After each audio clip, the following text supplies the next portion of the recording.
नमस्कार दोस्तों, स्वागत है आपका डिकोड एग्जाम में। आज के इस वीडियो में हम लोग उत्तर प्रदेश का करंट अफेयर्स जो बचा हुआ है उसको कवर करेंगे, यानी अगस्त और सितंबर में आज तक का करंट अफेयर्स इस वीडियो में हम लोग कवर करेंगे। इससे पहले हम लोगों ने जनवरी से जुलाई तक का करंट अफेयर्स पूरी एक व्यवस्थित सीरीज में जो है कवर किया था 300 अति महत्वपूर्ण प्रश्नों और तथ्यों के माध्यम से। अगर आप में से किसी ने वो सीरीज नहीं देखी है तो उसको जरूर देख लीजिए, जिससे आपका इस वर्ष का पूरा करंट अफेयर्स उत्तर प्रदेश का स्पेशली जो है कवर हो जाए। तो यूपी करंट अफेयर्स यूपी के सभी एग्जाम के लिए बहुत ही महत्व रखता है। इससे प्रायः क्वेश्चन आते रहते हैं। अगर आप लोगों ने जो है ग्राम विकास अधिकारी और उसके बाद के जितने भी एग्जाम हुए हैं, अगर उनके प्रश्न पत्रों को ध्यान से देखा हो तो सभी में जो है 2, 3, 4 क्वेश्चन जो है यूपी के करंट अफेयर्स से आते हैं। तो यूपी के क्या खास घटनाक्रम है इन 2 महीनों में, चलिए हम एक एक करके जो है उसको देखते हैं। और इस वीडियो की पीडीएफ अपलोड कर दी जाएगी। जैसे ही ये वीडियो अपलोड होगा उसके बाद जो है वीडियो की पीडीएफ भी आपको प्रोवाइड करा दी जाएगी। तो चलिए शुरू करते हैं। उत्तर प्रदेश में राष्ट्रीय पोषण माह यानी नेशनल न्यूट्रिशन मंथ कब से कब तक मनाया जा रहा है? 1 से 30 सितंबर को मनाया जा रहा है। मिसेज इंडिया 2019 ये लखनऊ की ही चुनी गई है, यानी उत्तर प्रदेश से। तो ये लखनऊ की पीसीएस ऑफिसर हैं जिनका नाम है रितु सुहास। इनके हस्बैंड भी जो है वो आईएएस ऑफिसर हैं और काफ़ी फेमस हैं। उत्तर प्रदेश में राज्य के पहले रोपवे का, अभी तक उत्तर प्रदेश में कहीं भी जो है रोपवे सिस्टम का प्रयोग जो है नहीं किया जा रहा था। तो उत्तर प्रदेश राज्य के पहले रोपवे का उद्घाटन कहाँ पर किया गया है? चित्रकूट में। तो ये जो है उत्तर प्रदेश की जो है पहला रोपवे हो जाएगा। उत्तर प्रदेश के मुख्यमंत्री द्वारा राज्य में प्रति व्यक्ति आय को दुगुना करने के लिए अभी हाल ही में घोषणा की गई है और ये लक्ष्य निर्धारित किया गया है किस वर्ष तक? तो 2024 तक उत्तर प्रदेश सरकार ने प्रति व्यक्ति आय को दुगुना करने का निर्णय किया है। उत्तर प्रदेश के किस गांव को नानाजी देशमुख राष्ट्रीय गौरव ग्राम पुरस्कार और साथ ही पंडित दीनदयाल उपाध्याय पंचायत सशक्तिकरण पुरस्कार के लिए अभी हाल ही में चयनित किया गया? तो ये दोनों राष्ट्रीय पुरस्कार जो है मिलने जा रहे हैं। हसुड़ी अवसानपुर ये गांव है जो कि सिद्धार्थनगर जिले में है। और कमाल की बात यह है कि पिछले वर्ष भी इसी गांव को जो है चुना गया था इन्हीं दोनों पुरस्कारों के लिए। तो ये पूछा जा सकता है, इंपॉर्टेंट है। उत्तर प्रदेश के वाराणसी स्थित भारतीय सब्जी अनुसंधान, जिसको हम Indian institute of vegetable research कहते हैं, ने भिंडी की एक नई प्रजाति की खोज की है। और ये खोज जो है उनकी 28 साल की मेहनत के बाद हुई है। इसका नाम दिया गया है काशी लालिमा। तो आपसे पूछा जा सकता है कि काशी लालिमा किस सब्जी की या किस फसल की एक वैरायटी है? तो आपको बताना है भिंडी की है। लालिमा जैसा इसका नाम है, ये लाल रंग की भिंडी है और इसमें एंटीऑक्सीडेंट, आयरन और कैल्शियम का जो है प्रचुर मात्रा है। और इसका जो रेट है वो बहुत हाई होगा क्योंकि अब इसका व्यावसायिक उत्पादन भी शुरू हो जाएगा। तो ये एक तरह से दवा का भी काम करेगा सभी के लिए। उत्तर प्रदेश में प्लास्टिक तो पिछले साल ही बैन कर दिया गया था। अब जो है प्लास्टिक बैन को और अधिक कड़ा करते हुए प्लास्टिक रखने वाले, प्लास्टिक प्रयोग करने वाले, इन सभी को भी जो है इस बैन के दायरे में लाया गया है। अगर कोई प्लास्टिक को ले जाता हुआ मिलता है या किसी के पोजीशन से प्लास्टिक बरामद होती है या कोई किसी भी प्रकार प्लास्टिक का प्रयोग करता है तो उसे भी अब जो है दंडित किया जाएगा। और ये कानून जो है 1 सितंबर से उत्तर प्रदेश में प्रभावी हो चुका है। 17वां राष्ट्रीय पुस्तक मेला कहाँ पर आयोजित किया जा रहा है? लखनऊ में मोती महल लॉन में इसका आयोजन किया जा रहा है। और ये मोती महल में 22 से 29 सितंबर 2019 तक चलेगा। तो ये 17वां राष्ट्रीय पुस्तक मेला है। भारत का पहला केंद्रीय विश्वविद्यालय जिसका नाम दिया जाएगा राष्ट्रीय पुलिस विश्वविद्यालय, यानी भारत का पहला केंद्रीय पुलिस विश्वविद्यालय जो केंद्र सरकार द्वारा स्थापित किया जा रहा है वो उत्तर प्रदेश के ग्रेटर नोएडा क्षेत्र में स्थापित हो रहा है। और यहाँ पर विभिन्न तरह के पुलिसिंग के पाठ्यक्रम पढ़ाए जाएंगे। साथ ही यहाँ पर पुलिस विज्ञान में या पुलिस साइंस में परास्नातक यानी एमए भी कराया जाएगा। उत्तर प्रदेश कृषि निर्यात नीति 2019 अभी हाल ही में मंत्रिमंडल की सहमति के बाद प्रख्यापित कर दी गई है, यानी लागू कर दी गई है। इससे जो सबसे रिलेटेड क्वेश्चन पूछा जा सकता है वो यह है कि इसका लक्ष्य है 2024 तक कृषि निर्यात को 2524 मिलियन यूएस डॉलर करना। तो ये इसका लक्ष्य हो गया।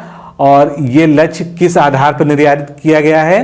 क्योंकि वर्तमान में 17,591 करोड़ रुपए का निर्यात जो है कृषि में किया जा रहा है और इसको 2024 तक दुगुना करने का लक्ष्य उत्तर प्रदेश सरकार ने रखा है।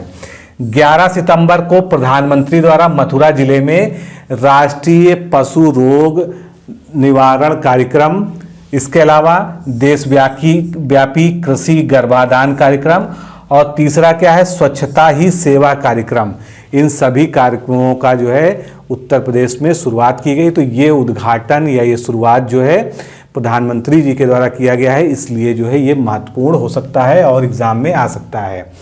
उत्तर प्रदेश में कृषि निर्यात नीति 2019 में लघु तथा सीमांत किसानों को सीधे लाभ उपलब्ध कराने हेतु निर्यात के क्लस्टर्स बनाए जाएंगे। अब ये निर्यात क्लस्टर्स जो है ये क्या क्या होंगे? तो प्रस्तावित कृषि उपज क्लस्टर कौन कौन से के लिए होंगे? आम के लिए केला, अमरूद, आंवला और आलू। उसके अलावा सब्जी के क्षेत्र में अगर ये क्लस्टर स्थापित होंगे तो हरी मटर, बासमती चावल, तिल, काला नमक चावल और चिकोरी लहसुन, ये सभी के लिए जो है क्लस्टर्स स्थापित होंगे। और ये क्लस्टर्स जो निर्यात के स्थापित होंगे, इसको स्थापित करने की न्यूनतम शर्त क्या है कि 50 हेक्टेयर की भूमि न्यूनतम होना आवश्यक है एक क्लस्टर बनाने के लिए। आगे चलते हैं। फेम इंडिया 2 ये किससे रिलेटेड कार्यक्रम है? तो इलेक्ट्रिक वाहनों और हाइब्रिड वाहनों के उत्पादन के लिए भारत में फेम इंडिया 1 लॉन्च किया गया था। उसकी अगली कड़ी में फेम इंडिया 2 अभी लॉन्च किया गया है। तो फेम इंडिया 2 के तहत सर्वाधिक इलेक्ट्रिक बसों को मंजूरी किस राज्य के लिए दी गई है?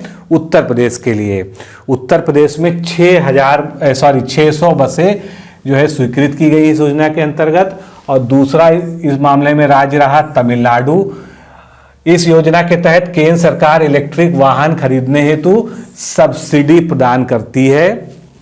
कुल 10,000 करोड़ रुपए के परव्यय वाली यह योजना 1 अप्रैल 2019 से 3 वर्षों के लिए शुरू की जा रही है। और ये योजना मौजूदा फेम इंडिया 1 का विस्तारित संस्करण है। फेम इंडिया 1 कब लॉन्च हुआ था? 1 अप्रैल 2015 को। तो ये इसका जो है अगला संस्करण है। इस योजना का मुख्य उद्देश्य देश में इलेक्ट्रिक और हाइब्रिड वाहनों के उत्पादन में और उनके इस्तेमाल में तेजी लाना है। आगे चलते हैं। किस आंदोलन की 77वीं वर्षगांठ पर उत्तर प्रदेश में वृक्षारोपण महाकुंभ का आयोजन किया गया था? तो आप सभी जानते हैं 9 अगस्त को जो है ये किया गया था आयोजन।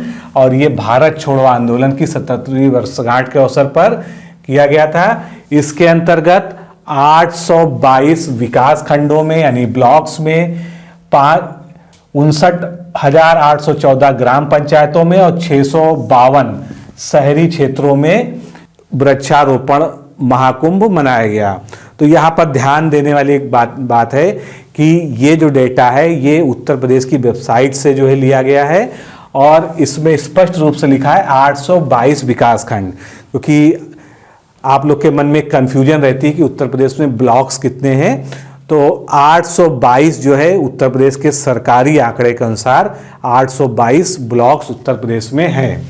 उत्तर प्रदेश सरकार द्वारा वर्ष 2020 में फिर यही वृक्षारोपण महाकुंभ किया जाएगा। तो 2020 में क्या लक्ष्य दिया गया है वन विभाग को उत्तर प्रदेश में? अब जो है 25 करोड़ पौधारोपण का लक्ष्य दिया जा रहा है। 2019 में 22.60 से अधिक पौधारोपण हुआ, यानी 22 करोड़ 60 लाख लगभग जो है पौधे लगाए गए। कभी एग्जैक्ट कोई गिनती पूछे तो 22,61,81,116 वृक्ष जो है उत्तर प्रदेश में 9 अगस्त को वृक्षारोपण महाकुंभ के दौरान लगाए गए। अब इतना बड़ा जो है महाकुंभ हुआ तो इसमें जो है कई सारे रिकॉर्ड बने जिन्हें Guinness book of world records में दर्ज कराया गया है। तो वो कौन कौन से रिकॉर्ड हैं? 5 करोड़ पौधे 1 घंटे में रोपे गए, ये पहला रिकॉर्ड है।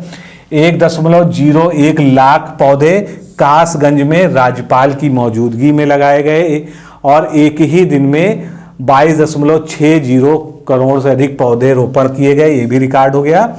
और 76,823 पौधे प्रयागराज में एक ही स्थान पर वितरित किए गए, बांटे गए। तो ये सभी चीजें जो है Guinness book of world record में दर्ज कराई गई हैं। 2022 तक प्रदेश में वन आच्छादन को कितना बढ़ाने का लक्ष्य रखा गया है? 15% तक जो है वन आच्छादन बढ़ाया जाएगा।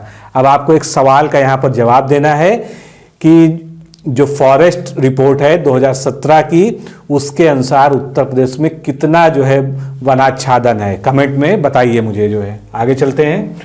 मिस टीन इंडिया 2019 की विजेता कौन है? तो ये लखनऊ की हैं अक्षिता मिश्रा। इन्होंने मिस टीन इंडिया 2019 का खिताब जीता है। अभी हाल ही में मुख्यमंत्री योगी आदित्यनाथ द्वारा उत्तर प्रदेश में कितने और नए मेडिकल खोले जाने की घोषणा की गई है?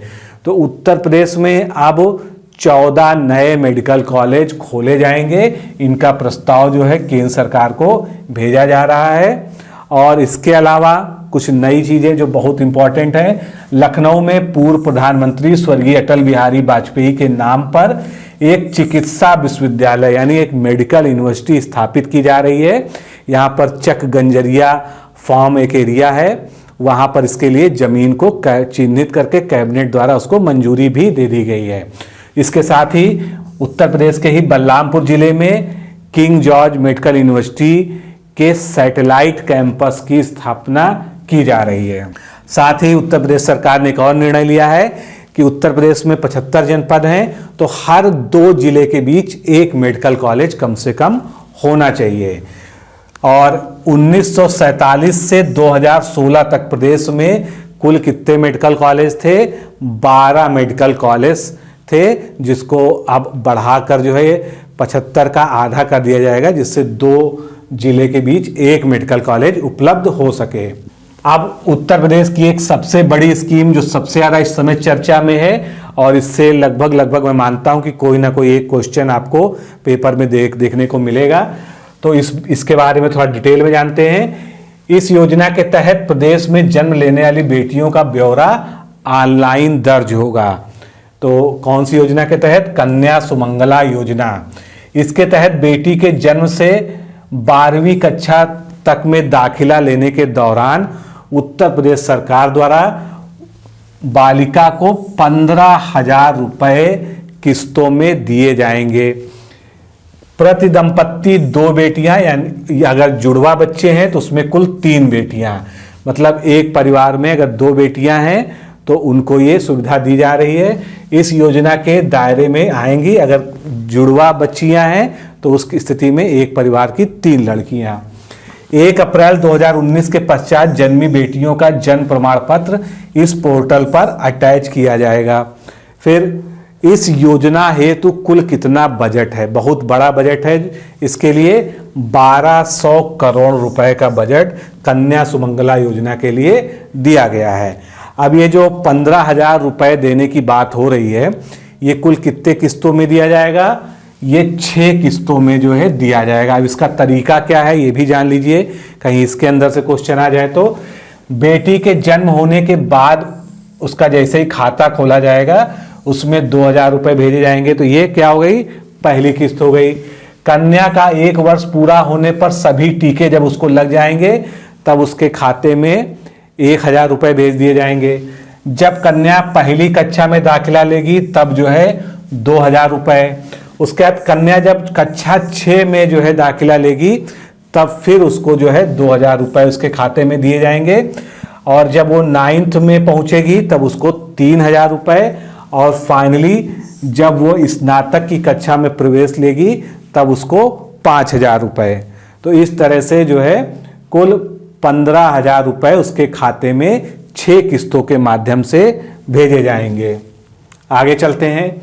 अभी कुछ ही समय पहले उत्तर प्रदेश का जो है मंत्रिमंडल विस्तार हुआ था, काफ़ी आमूलचूल परिवर्तन हुए कैबिनेट मंत्रियों में भी, राज्य मंत्रियों में भी, स्वतंत्र प्रभार के भी मंत्रियों में। लेकिन क्वेश्चन ज़्यादातर कैबिनेट मंत्रियों से आता है, तो हम कुछ मेन जो है कैबिनेट मंत्री देखेंगे।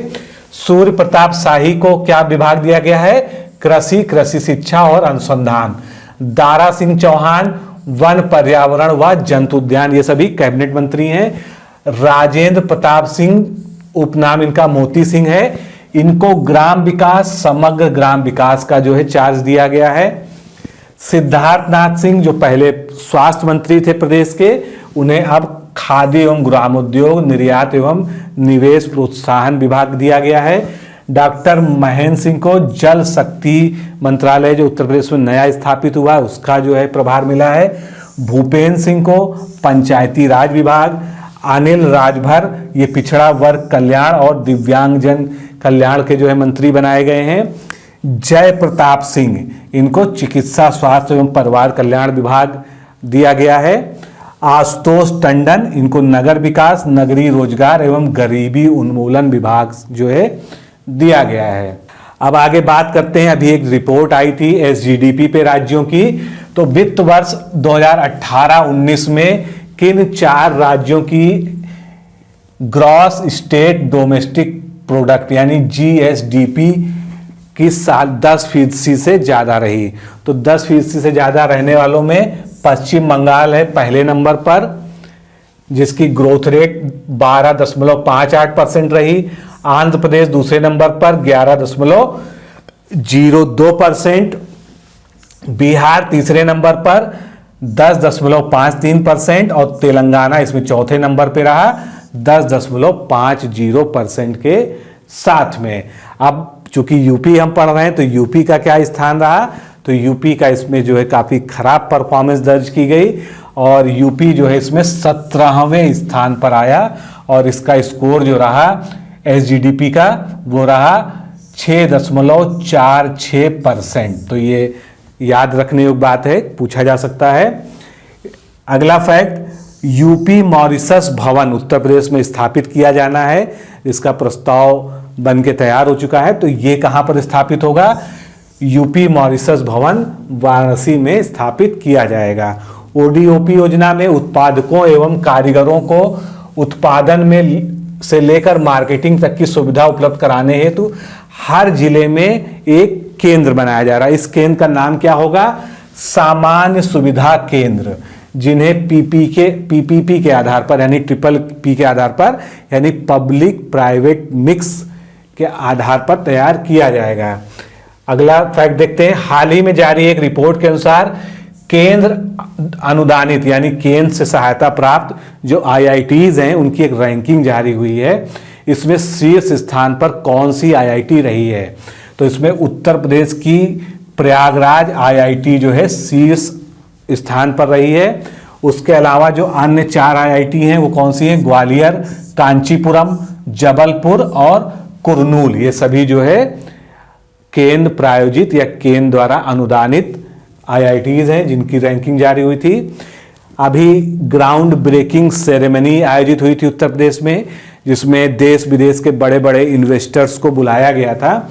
तो इसमें जो है जितनी भी निवेश परियोजनाएं प्रस्तावित थी यूपी के लिए, उनको सर्वाधिक निवेश क्षेत्रवार जो है यूपी में कहाँ कहाँ जा रहा है उसके बारे में थोड़ा देखते हैं। तो पश्चिमी उत्तर प्रदेश में 54% यानी सबसे ज़्यादा निवेश जो है ये 54% पश्चिमी उत्तर प्रदेश में जाएगा।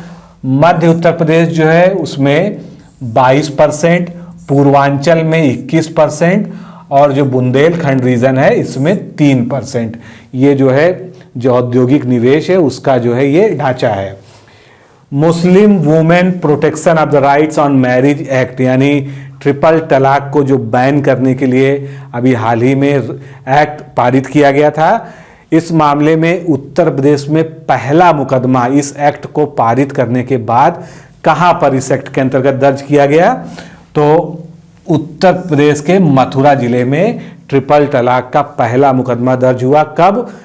एक्ट के पारित होने और लागू होने के बाद। आगे देखते हैं, यूपी के गोंडा में किस बालक ने 3 वर्ष में ही स्टंट में इंडिया बुक्स ऑफ रिकॉर्ड में ख्याति प्राप्त की? तो काफी अभी चर्चा में भी थे, समाचार पत्रों में भी थे। अयान सिद्दीकी, इनको 11 प्रमाण पत्र बने हैं और इंडिया बुक ऑफ रिकॉर्ड्स में इनका जो है नाम दर्ज किया गया है। विधानसभा में पारित उत्तर प्रदेश का राज संप्रीतक अनुचित प्रयोग का प्रतिषेध विधेयक 2019 के तहत राज्य के प्रतीक चिन्ह, यानी जितने भी स्टेट एम्बलम्स हैं, राज्य के प्रतीक चिन्ह हैं, उनका अगर कोई अनुचित प्रयोग करता है, दुरुपयोग करता है, तो उसके लिए कितनी सजा दी जा सकती है? 2 वर्ष की सजा तथा 5,000 रुपए का जुर्माना उसके विरुद्ध किया जा सकता है। हाल ही में उत्तर प्रदेश सरकार ने इलेक्ट्रिक मैन्युफैक्चरिंग नीति 2019 को मंजूरी दे दी है। तो ये इलेक्ट्रिक मैन्युफैक्चरिंग नीति के अंतर्गत जो है इलेक्ट्रिक वाहनों के निर्माण को जो है सरल बनाने के लिए इसको लाया गया है।